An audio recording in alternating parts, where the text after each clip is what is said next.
آج کا واقعہ سن کے آپ کو پاکستانی ہونے پہ فخر ہوگا۔ سعودی عرب کے اندر ہر طرف ایک پاکستانی کے چرچے۔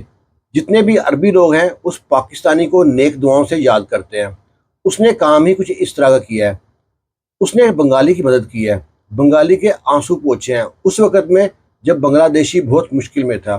واقعہ کچھ اس طرح ہے کہ سعودی عرب کے ایک شہر میں پیٹرول پمپ کے اوپر ایک بنگلہ دیشی کام کرتا ہے پیٹرول ڈالنے کا۔ پاکستانی جاتا ہے اپنی گاڑی لے کے پیٹرول ڈلوانے کے لیے، اور بنگلہ دیشی سے کہتا ہے کہ میری گاڑی میں پیٹرول ڈال دو 100 ریال کا۔ بنگالی کہتا ہے کہ پہلے پیسے دو پھر پیٹرول ڈالوں گا۔ پاکستانی اس کی بات سن کے حیران ہو گیا۔ وہ کتنے سال سے یہاں پہ کام کرتا ہے، زندگی میں پہلی بار ایسا ہوا ہے کہ کسی نے پہلے پیسے مانگے ہو۔ وہ کہتا ہے بھائی صاحب میں بھاگ ہی جا رہا ہوں، آپ پیٹرول ڈالو۔ بنگالی نے کہا بھائی صاحب پیسے دو گے تو پیٹرول ڈالوں گا ورنہ میں پیٹرول نہیں ڈالوں گا۔ پاکستان کو غصہ تو بہت آیا، اس کا دل بھی کیا کہ میں کسی اور پیٹرول پمپ پہ جاؤں وہاں سے پیٹرول فل کرا لوں۔ پھر بنگالی کی شکل دیکھ کے ترس آ گیا۔ اسے کہتا ہے بھائی صاحب میرے پاس آؤ، بات سنو۔ بنگالی پاس آیا، کہتا ہے تم غصے میں ہو، کیا مسئلہ ہے، کیوں نہیں ڈالنا پیٹرول، تم نے وجہ کیا ہے؟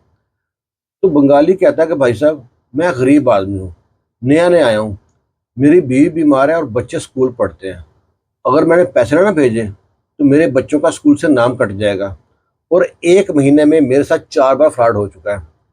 لڑکے آتے ہیں پیٹرول بھرواتے ہیں اور جو ہی میں ڈھکن لگاتا ہوں تو بھاگ جاتے ہیں، اور میرا جو مالک ہے اس نے کہا ہے کہ پیسے تم نے پے کرنے ہیں، غلطی تمہاری ہے، اور جو ویڈیو بھی بنی ہوئی ہے، ویڈیو پولیس میں دی ہوئی ہے، اور وہ بندے پکڑے گئے تو پیسے مل جائیں گے ورنہ پیسے میری جیب سے جائیں گے، تو میں نہیں چاہتا میرا فراڈ ہو، اس لیے میں آپ سے کہہ رہا ہوں۔ وہ کہتا ٹھیک ہے یہ لو 100 ریال پیٹرول ڈال دو۔ اب پاکستانی دیکھتا ہے جب وہ پیٹرول ڈال رہا ہے نا، اس کی آنکھوں میں آنسو ہے، رو رہا ہے، اور دیکھتا ہے کہ اتنی عمر کا آدمی ہے اور کیسے سرے عام رو رہا ہے۔ پاکستان کو بڑا ترس ہے اس کے اوپر کہ اس کی مدد کرنی چاہیے۔ اب مدد کیسے کروں سوچ رہا ہے۔ پیٹرول ڈلوا لیا، سارے راستے سوچتا گیا، اپنی کمپنی میں پہنچا۔ کمپنی میں اس کے ساتھ پاکستانی، انڈین، بنگلہ دیشی اور بہت سے قوم کے بندے کام کرتے ہیں۔ سب سے کہتا ہے کہ یار آج نا ایک بڑا نا دکھ بھرا واقعہ پیش آیا۔ سب لوگ پوچھتے ہیں کیا واقعہ پیش آیا؟ کہتا ہے پیٹرول پمپ پہ میں گیا پیٹرول بھروانے کے لیے، تو یہ ایسے ایسے بنگالی سے واقعہ پیش آیا، بڑا دکھی ہے بیچارہ، اس کی بیوی بیمار ہے، اور اگر فیس نہ پے کی فیس تو بچوں کا نام اسکول سے ختم ہو جائے گا۔ تو لوگ کہتے ہیں کیا کرنا چاہیے؟ کہتے ہیں آپ جتنے بھی لوگ ہوں، صاحب حیثیت جتنے بھی ہو، اپنے طور پہ مدد کرو، اس کو پیسے دے کے آتے ہیں۔ لو جی اس نے جنہ جمع کیا، تھوڑی دیر میں پیسے جمع کرنے کے بعد گنے نا تو پیسے بنتے ہیں 800 ریال، جتنی بنگالی کی پورے مہینے کی تنخواہ ہے۔ وہ پاکستانی واپس آتا ہے، بنگالی سے گلے ملتا ہے اور اس کے ہاتھ میں رکھتا ہے 800 ریال۔ بنگالی 800 ریال دیکھ کے پھٹی پھٹی آنکھوں سے پاکستان کو دیکھ رہا ہے کہ دادا، یا نا دادا بولتے ہیں یہ لوگ، دادا یہ 800 ریال کس چیز کے ہیں؟ وہ کہتا ہے یہ پیسے تمہارے ہیں، تم چاہے اپنی بیوی کا علاج کراؤ، بچوں کی اسکول فیس جمع کراؤ، کچھ بھی کرو، یہ پیسے تمہارے ہیں۔ وہ کہتا ہے کہاں سے آئے پیسے؟ پاکستان کہتا ہے تم آم کیوں گنتے ہو، تم پھل کھاؤ بس۔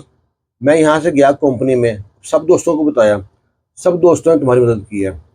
بنگلہ دیشی بڑا خوش ہوتا ہے، ہاتھ اٹھا کے دعائیں دیتا ہے۔ اور نہ یہ خبر جو ہوتی ہے، جس کمپنی میں پاکستانی کام کرتا تھا اسی کمپنی میں مینجمنٹ میں سعودی کام کرتے تھے، یہ خبر پہنچتی ہے ان کے پاس۔ وہ جو عربی ہے اپنے باقی دوستوں میں بیٹھتا ہے، ان کو بتاتا ہے کہ ایسے پاکستان نے ایسا کام کیا۔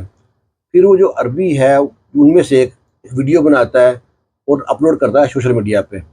اس کی ویڈیو سے اتنا چرچا ہوتا ہے نا پاکستانی کا، ہر کوئی اس پاکستانی کو نا نیک دعاؤں سے یاد کرتا ہے کہ کتنا اچھا عمل کیا اس نے۔ اگر وہ کوشش نہ کرتا، پہلا کترا نہ بنتا، تو شاید بنگلہ دیش کے ساتھ بہت برا ہو سکتا تھا۔ لیکن اللہ کی ذات وسیلہ بناتی ہے، ہمیشہ اللہ پہ توکل کرو اور نیکی کرتے رہو، اور نیکی تلقین کرتے رہو، خود بھی کرو اور اپنے بچوں کو بھی سکھاؤ۔ خوش رہیں، شاد رہیں، آباد رہیں۔ ویڈیو کے بارے میں رائے ضرور دیجیے گا۔ اللہ حافظ۔